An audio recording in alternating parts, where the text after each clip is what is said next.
My brother and sister, welcome. Today we will talk honestly and calmly about something that touches every home in Pakistan.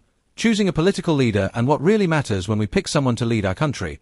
I want you to listen with an open heart and an open mind, because this is not about defending one person or attacking another.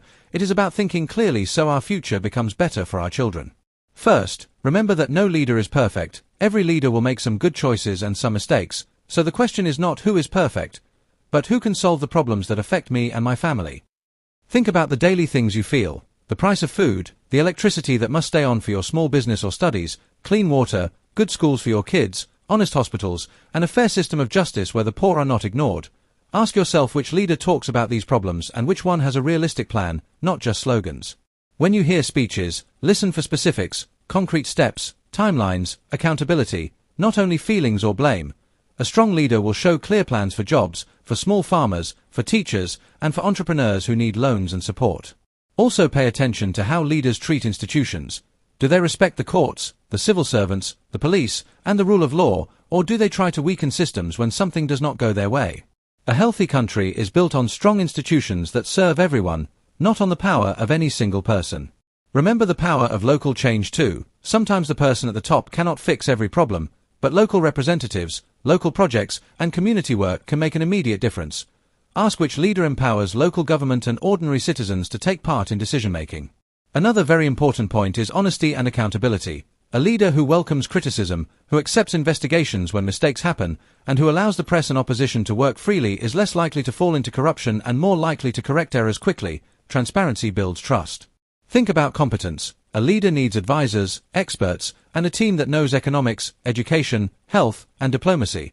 It is not about who shouts the loudest, but who surrounds themselves with people who understand complex problems and can deliver solutions. Also ask about consistency. Do they keep promises? Do they follow through? And do they learn from past mistakes? Look at their record, not only words but actions.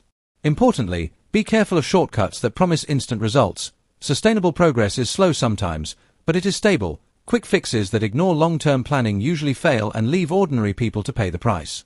When conversations become heated among family and friends, remember to keep respect. Politics can divide, but everyday life depends on cooperation. Treat those who disagree with you as neighbors, not enemies. Be aware of social media traps. Flashy posts and viral videos can influence emotions, but they often hide facts. Always try to check more than one source before forming a firm opinion. As voters, we also have responsibilities. Study the manifestos, attend town hall meetings if possible, ask local candidates direct questions, and demand answers about jobs, health, and education. Participation is not only casting a vote once every few years, it is active citizenship. Volunteer in your community, help register new voters, and encourage young people to learn how government works. For those worried about safety and extremism, support leaders who promote peace, education, and job opportunities. When young people have hope and work, violence loses its power.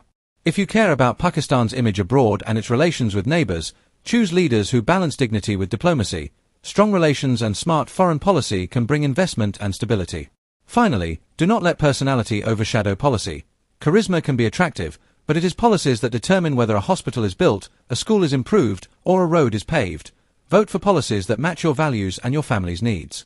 No matter who you support, Sharif, Zardari, Khan, or anyone else, hold them to high standards. Demand honesty, competence, respect for institutions, and a real plan for jobs, health, and education. If they fail, use your voice peacefully, use the courts, the press, and the ballot box. Change by democracy, not by chaos. I know this is a lot to think about, but take it step by step. Talk with your family, write down the top 3 issues that matter to you, and then measure each leader against those 3 points. This simple method will make your choice clearer and stronger. We are all part of Pakistan's future, and each of us can help build a fairer country by choosing wisely, speaking kindly, and acting responsibly. If you like this honest talk and want more simple, practical guides on how to think about big issues, subscribe to Grow with Light, share this video with friends and family, and leave a comment telling me the one issue you want leaders to fix first. Like, share, and subscribe.